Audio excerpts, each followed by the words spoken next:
Hi, my name is Reed Silverne. The name of this show is Fed Pride. The reason it's called Fed Pride is because I'm a federal worker and proud of it. This particular show is being taped on Friday. You'll probably be seeing this on Tuesday. And this is live tape. And basically what that means is that if I fall off the chair during this taping, you see me fall off the chair just as if I fell off the chair. I'm going to do a spin of the world. It's become a tradition. And on the other hand, if I have a slow and boring show and I just go on and on and on, and I just talk and talk and talk to distraction, that is also what's on the show. So that's how it works. I am also my own engineer, in which case I have a blue screen behind me, which is actually blue. It's usually green in most places.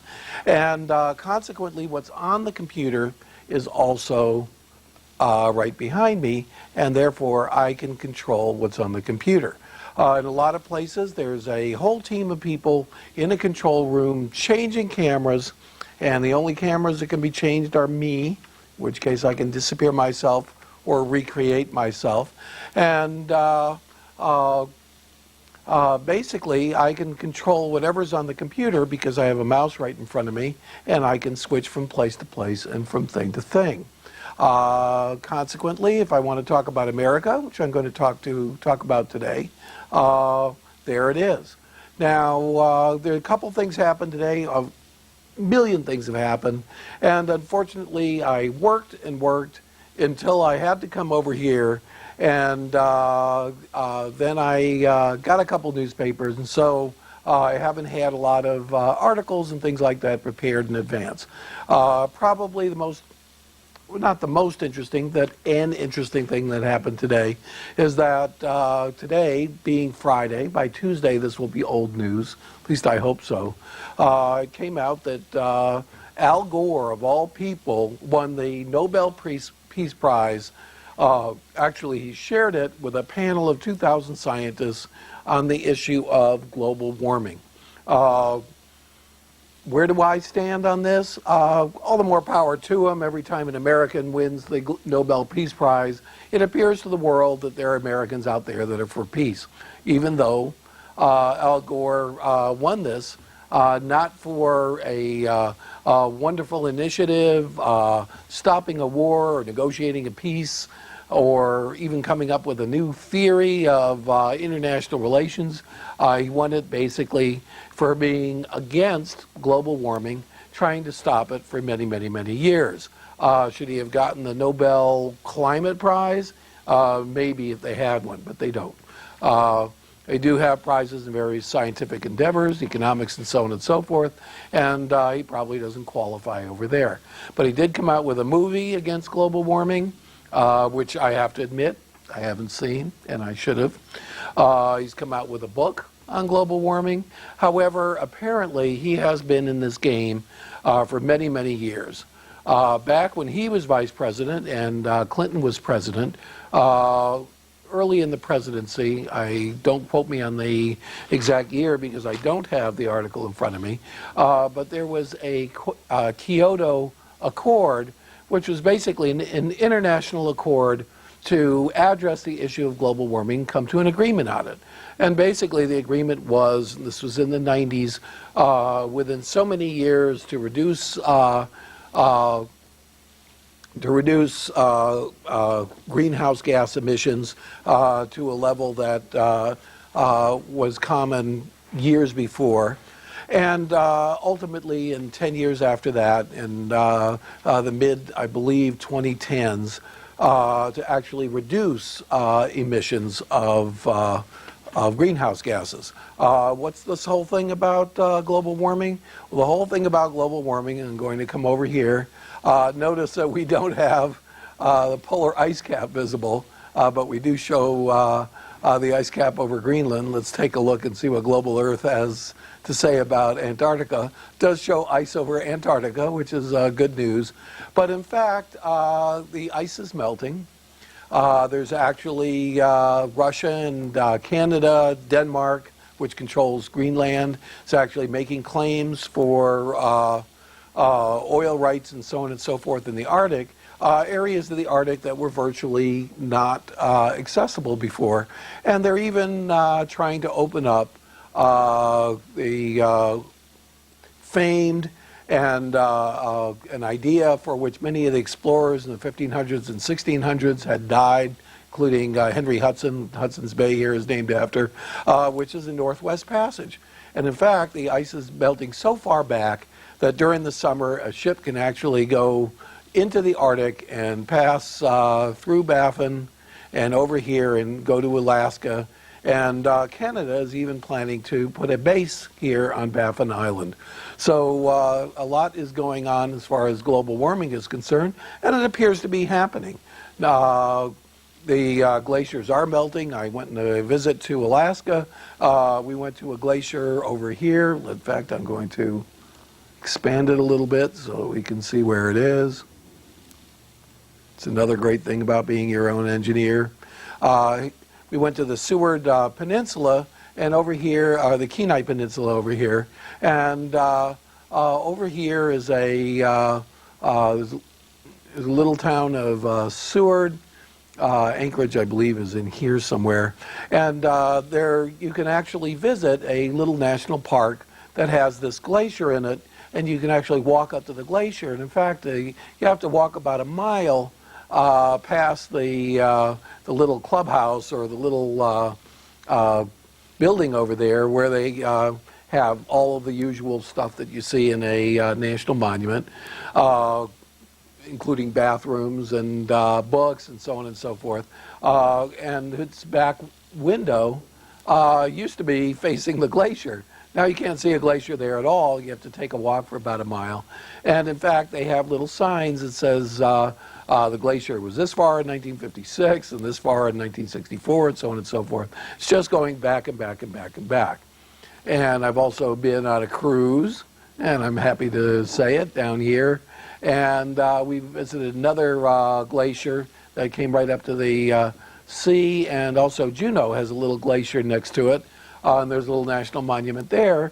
And where the glacier had been, you can still see the glacier, there's a big, giant frozen lake, or a lake of very, very cold water. So the glaciers really are withdrawing. I've seen it myself. I don't think it's a myth. And there is global warming. What that means for America, and I'm trying desperately to go back. I will look away just for a second here.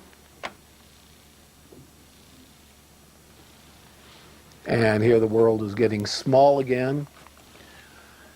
So what does this mean? Or what does it mean that somebody who's been so big on this is getting a Nobel Peace Prize? Personally, my issue is not global warming. My issue is oil independence. Why am I concerned about it? Because we are paying billions and billions of dollars for our worst enemies to make more and more money and to undermine us throughout the world, militarily, economically, politically, and everywhere else. And who are these enemies? Well, of course, in my opinion, and I've said this often, the worst offender is Hugo Chavez, who's the president of Venezuela, and very, very recently changed the Constitution so that he can be dictator or presidente per la vida, president for life. But he's only one of them. And all of his arms are basically being sold to him by Putin of Russia. And Russia has turned from basically an economic basket case during the Yeltsin years into an incredible petro and natural gas power, selling natural gas and crude oil to Europe over land, and basically has become, through the building of a whole series of very, very large pipelines, the supplier of almost all the natural gas in Europe. And natural gas, why is it good? It burns cleaner, and it has fewer emissions, and affects global warming less than oil or coal.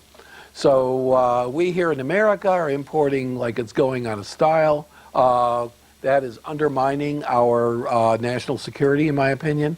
Of course, there's the Middle East. We're supplying, actually buying a little bit of oil, not a lot, from Iran, another petro enemy. 1.4 million barrels a day from Hugo Chavez's Venezuela. And we are actually buying oil, this may be a surprise, from Russia, from Vladimir Putin's Russia, who was selling arms to Venezuela, undermining our position in Iraq, selling arms to Hugo Chavez, and so on and so forth. And in fact, our Secretary of State is in Russia, I believe, yesterday and today, negotiating with the Russians. So what does this mean? Basically, the more we complain about global warming, the better it is as far as pushing for CAFE standards, which are reduced, an increase in the mileage on cars.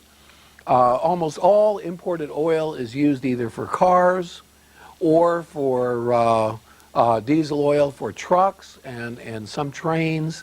And we use very, very little crude oil to supply our electricity. Almost all of our electricity is natural gas, which, because we haven't fallen for the oil and gas industry's attempt to build basically bombs in every one of our ports by putting in liquefied natural gas terminals, that kind of that push kind of came to an end during the terrorism scare, which is good as far as I'm concerned. So almost all the natural gas we use is domestic.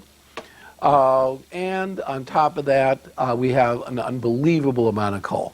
The bad news about the push, and the people who are pushing about global warming, is that global warming is basically caused by carbon emissions, emissions of carbon that's produced by burning things that have carbon. What has carbon?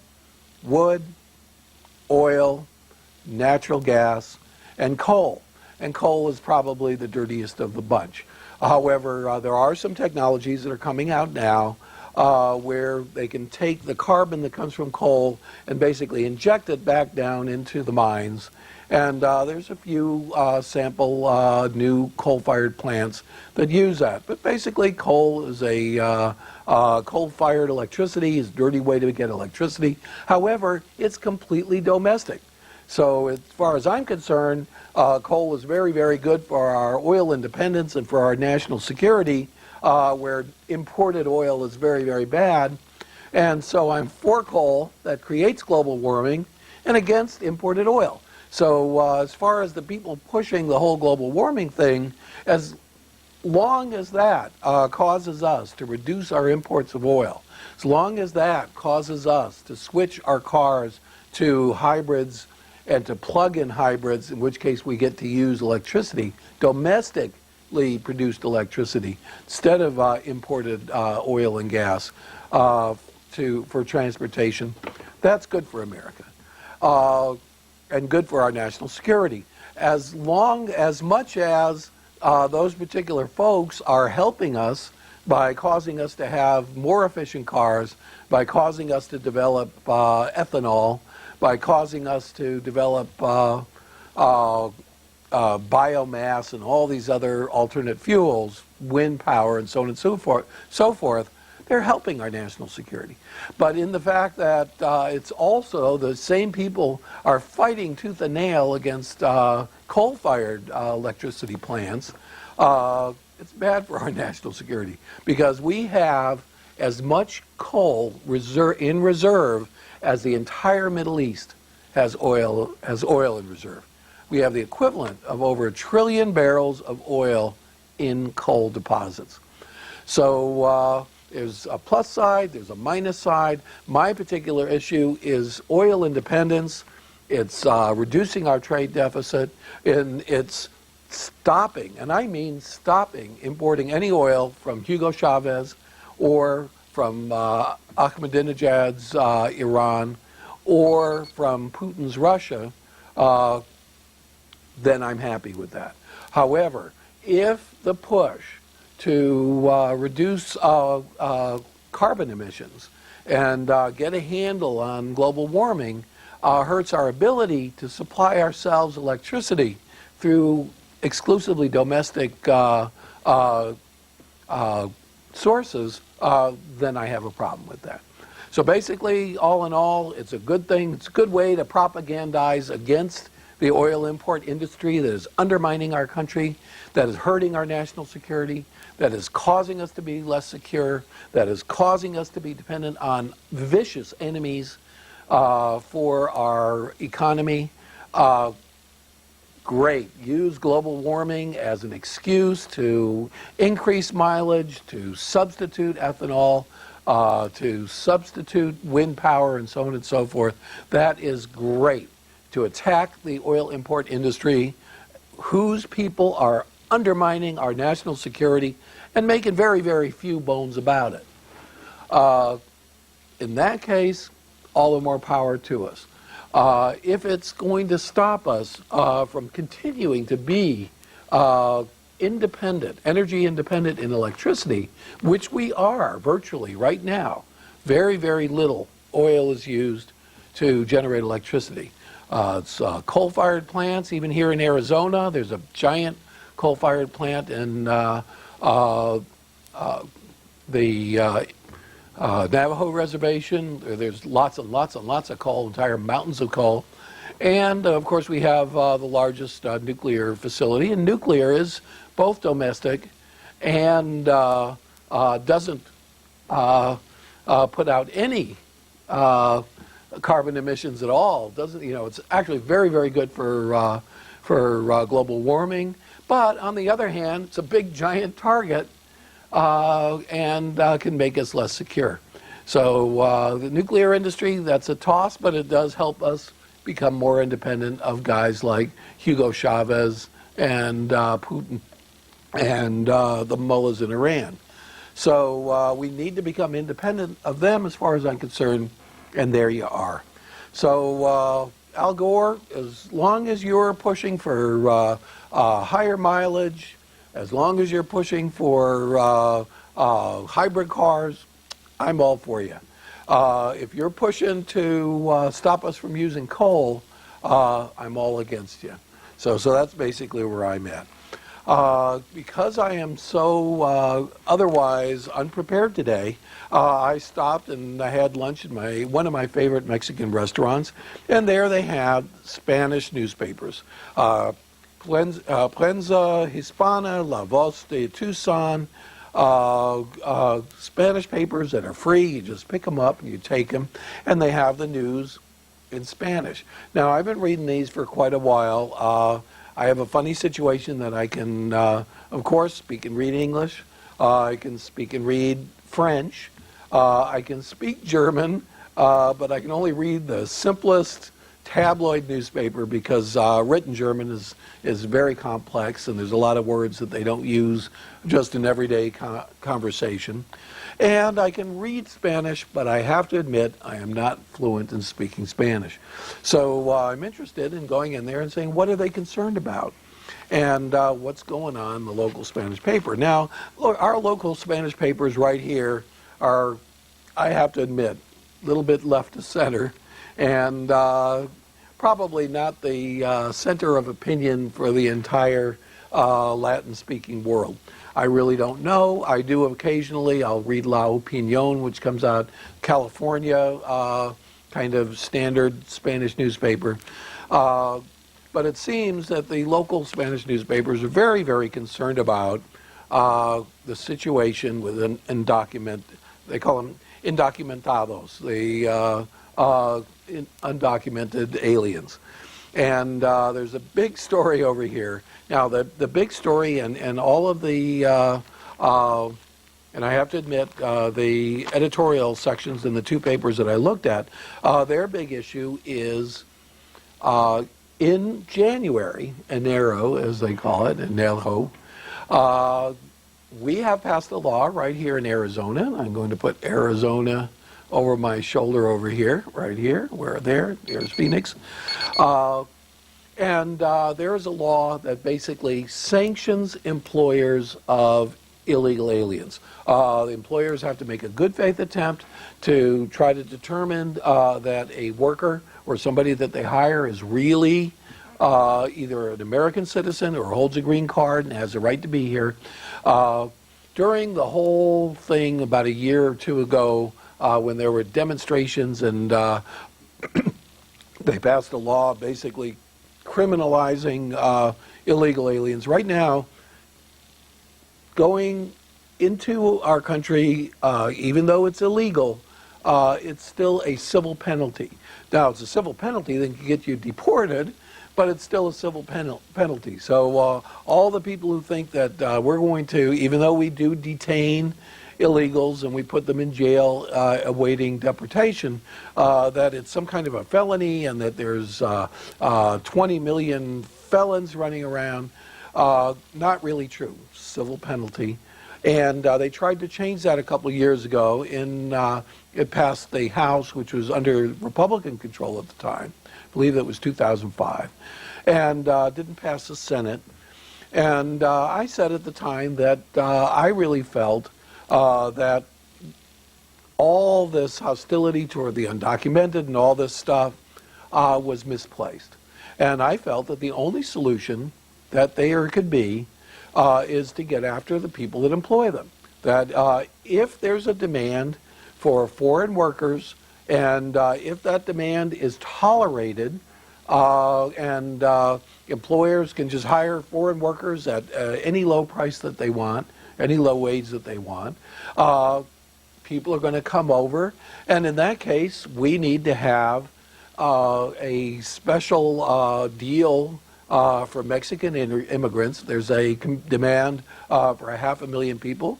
We need to have a guest worker program or even a green card program that allows 500,000 Mexicans to come in. And then we can fortify the border because then we can check and make sure that these are honest, hardworking people and not terrorists or pro-Hugo Chavez communists or whatever, and make sure the right people are coming over and work in our area. However, if we're going to let the employer benefit and we're going to create this demand, this is going to happen. So the solution is we have to get down on the employers. Well, Arizona has done that. And starting in January, there's going to be a law that basically says if you knowingly hire illegal aliens, the state of Arizona is going to go after you. The local Spanish press are making some very, very good points that if,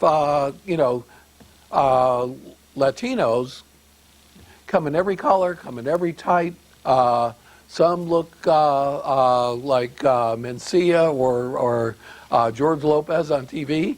Others are redheaded, blue-eyed, German South Americans who look like Germans, basically. Blonde and red-haired, blue-eyed, and the whole thing. Green-eyed and so on and so forth. The first mayor of Tucson, when Tucson was controlled by Spain, was named Connor, and he was Irish. So the question is, are employers, when they scrutinize an employee who's asking them for a job, are they going to be checking their papers equally, no matter what the person in front of them looks like? There are Hispanics that are black, Hispanics that are white, Hispanics that are beige in color, or are they going to assume that anybody who's beige in color, most of whom are American citizens, are suspect and scrutinize those particular people? And how many people have their citizenship papers in their pocket? I certainly don't. I have a driver's license, that's about it. And most other people don't either. However, I still feel that this is the right way to approach it. Don't go after undocumented aliens. Go after the people that are creating the market. And then if those people don't hire illegal aliens, less people want to come over. My name is Reed Silverne. The name of the show is Fed Pride. The reason it's called Fed Pride, because I'm a federal worker. Proud of it. Thank you very much.